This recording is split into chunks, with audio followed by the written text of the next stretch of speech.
Mustafa Hassan. Je travaille en tant que freelancer en secteur HSE. Alors, j'ai pas mal d'expérience dans le secteur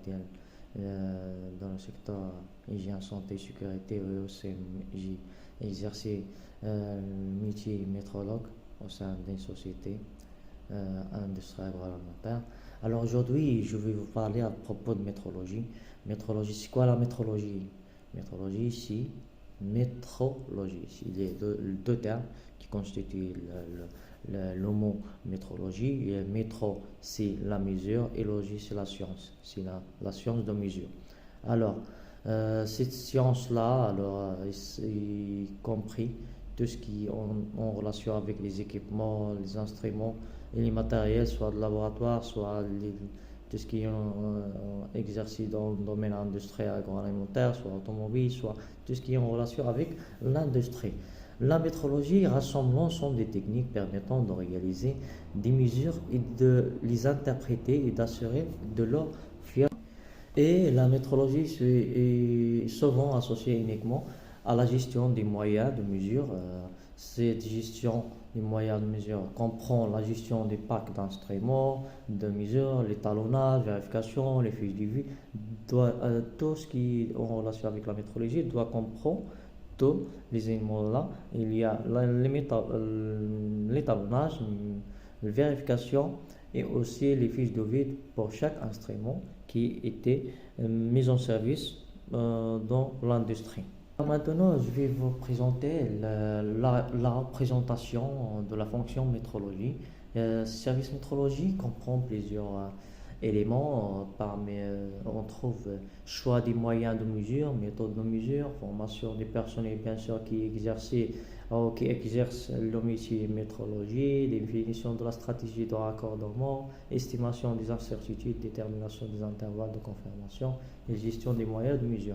Alors, au sein d'une entreprise qui travaille dans n'importe quel domaine, soit automobile, soit industrie agroalimentaire, il y a des éléments qu'on ne peut pas négliger en relation avec la métrologie. Il y a la vérification et l'étalonnage et les fiches de vie pour chaque instrument de mesure.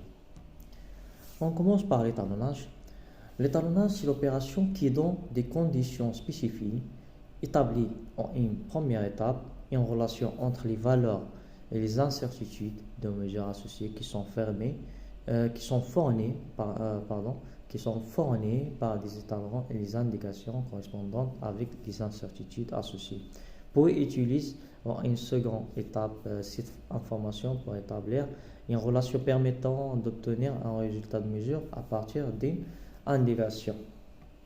Alors, prenons l'exemple, on prend un thermomètre de référence ou bien étalon qui affiche ou bien qui indique une température de 37 degrés Celsius et on prend en parallèle un thermomètre qui s'appelle un thermomètre d'indicateur ou bien d'indication. Thermomètre indicateur dans une température moyenne de 37, par exemple 4 ou 7 degrés Celsius. Le thermomètre de travail présente donc une erreur de justesse. Alors pour cela, pourquoi on fait l'étalonnage? Pour vérifier est-ce que le thermomètre indicateur va donner des valeurs qui sont proches de thermomètre de référence ou bien de thermomètre étalon. Bien sûr, au cours de l'opération de l'étalonnage d'un thermomètre étalon avec un thermomètre indicateur, on prend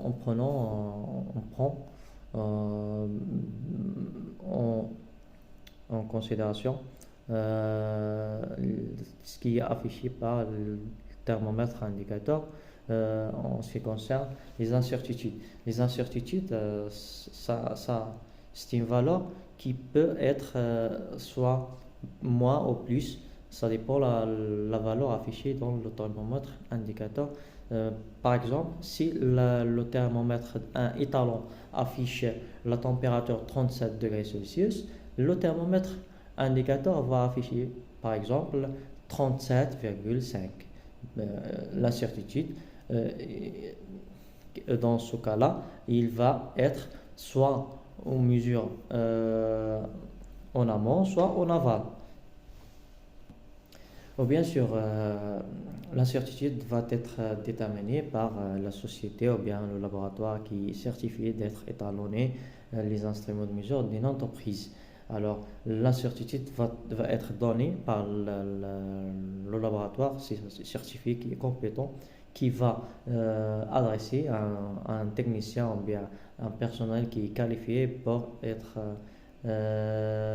faire d'étalonnage dans la société désignée. Aussi, il y a le terme la vérification. En parlant tout de suite de l'étalonnage et maintenant la vérification. C'est quoi la différence entre la vérification et l'étalonnage?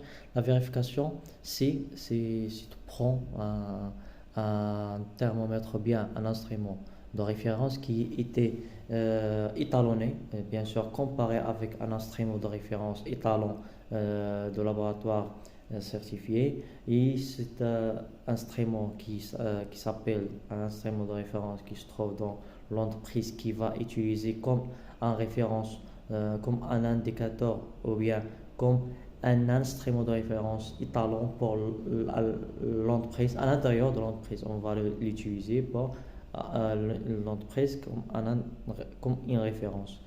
Comme une référence, ça s'appelle un instrument de référence pour savoir est-ce que l'instrument qui se trouve dans l'entreprise donne des valeurs proches d'un instrument de référence qui est étalonné suite à un raccordement international. Parce que le terme étalonnage vient d'un raccordement suite par la suite, bien sûr. Le laboratoire qui fait l'étalonnage doit être certifié suite à un raccordement qui se trouve par exemple dans l'antre, bien sûr. L'Organisation mondiale de métrologie légale, ça se trouve dans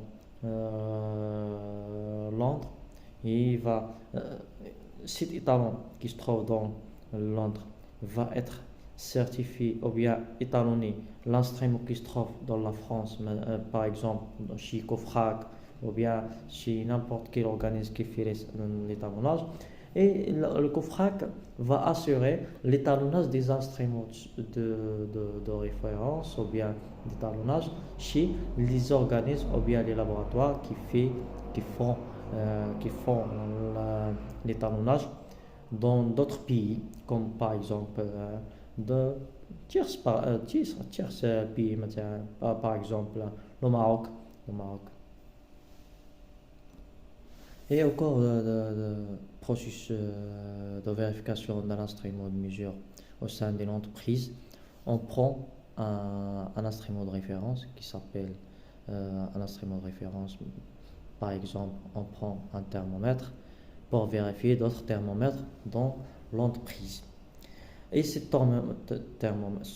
thermomètre doit donner des valeurs proches d'autres instruments de mesure de température. Et à partir de cet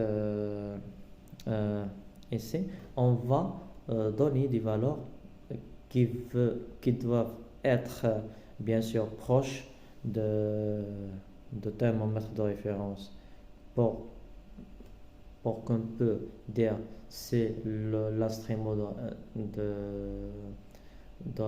à vérifier, si l'instrument à vérifier est conforme ou non.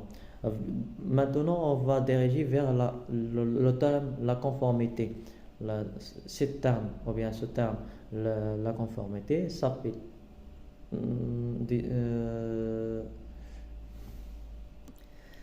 le terme de conformité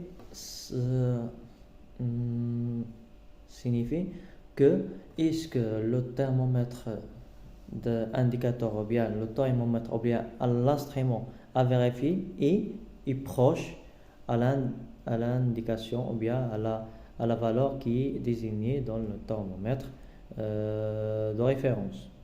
Bien sûr, dans ce cas-là, on parle dans une entreprise, il y a deux instruments. L'instrument à vérifier l'instrument de référence. L'instrument de référence qui a été étalonné suite à un raccordement, bien sûr, un raccordement qui est relié à un laboratoire certifié pour l'étalonnage et les essais. Euh, euh, cette conformité doit être proche. Et comment faire le- comment faire l'interprétation de cette conformité? Bien sûr, on prend un instrument de référence et un instrument à vérifier. On va comparer entre ces deux valeurs affichées dans les deux thermomètres. On va voir est-ce que le thermomètre ou bien l'instrument à vérifier est proche à l'instrument de référence. Et la valeur donnée par l'instrument à vérifier proche, on va, on va dire que l'instrument est conforme. Bien sûr, suivant à l'interprétation qui a été désignée par statistique. Bien sûr, il y a une relation qui a été suivie par les laboratoires d'essai et d'étalonnage, bien sûr, qui, qui dit alors l'erreur GSTS plus l'incertitude doivent être inférieures à l'EMT. L'EMT s'appelle quoi? L'EMT, l'erreur maximale tolérée. L'erreur maximale tolérée, ça doit être défini soit par l'entreprise, soit par le laboratoire qui fait ou qui s'occupe de l'étalonnage. L'EMT, l'erreur maximale tolérée. Alors, comment la définir?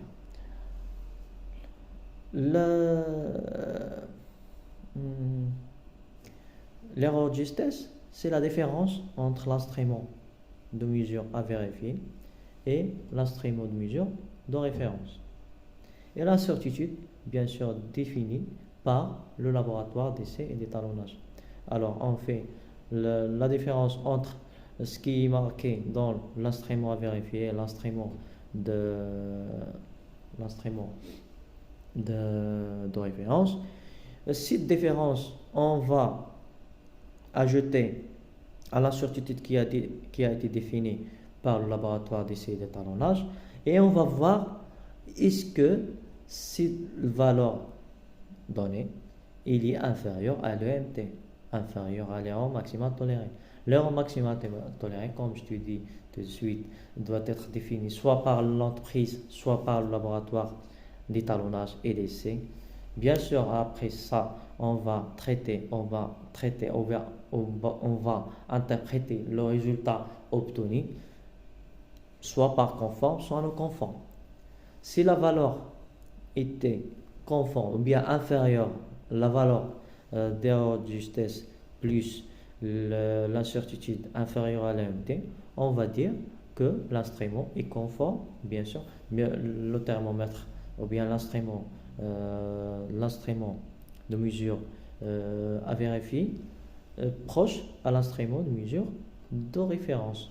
Alors, les valeurs données, on va dire que l'instrument est conforme.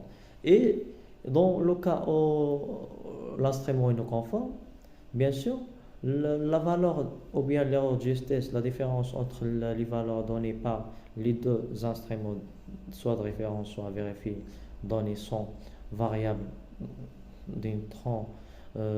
trop variables. On va dire dans ce cas-là que la valeur il est non conforme ou bien l'instrument est non conforme. C'est pour cela, dans cette manière, on va traiter la conformité d'un instrument par rapport à un instrument de référence. Il y a deux types, l'instrument de référence et l'instrument à vérifier. Dans ce cas-là, on va donner le résultat selon un checklist ou bien selon un tableau de vérification d'un instrument. On va inclure dans ce tableau les données qu'on a obtenues. Bien sûr, la vérification ou bien l'interprétation de cette comparaison doit être faite dans un tableau qui va inclure tous les éléments, soit par exemple La répétabilité, comme on a répété l'opération de mesure, soit 10 fois, soit 15 fois, soit 20 fois, alors on va prendre en considération la répétabilité, comme on répétait, ou bien combien de fois on a répété l'opération pour prendre une mesure fiable.